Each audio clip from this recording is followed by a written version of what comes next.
Hi friends, మీ బరంపురం తెలుగమ్మాయి. ఈరోజు టమాటా పచ్చడి చేద్దాం. కావలసిన పదార్థాలు టమాటాలు, అల్లం, కరివేపాకు, ఎండుమిరపకాయలు, చింతపండు ఇవన్నీ తీసి పక్కన పెట్టుకున్నాను. అలాగే శనగపప్పు, మినపప్పు, జీలకర్ర, ఆవాలు కూడా తీసి పక్కన పెట్టుకోవాలి.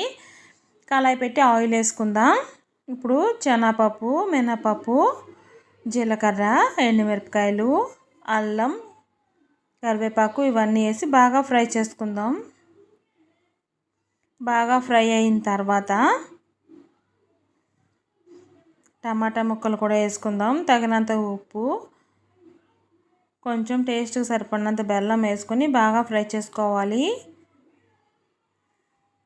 బాగా ఫ్రై అయిన తర్వాత ఇవి చల్లారబెడదాం. చల్లగా అయిన తర్వాత మిక్సీ చేద్దాం. తర్వాత తాలింపు కూడా రెడీ చేసుకుందాం. ఇందులో కూడా ఆవాలు, జీలకర్ర, ఎండుమిరపకాయలు, కొంచెం శనగపప్పు తాలింపు వేసి పక్కన పెట్టుకున్నాను. ఇది పచ్చడి మిక్సీ చేసుకుందాం.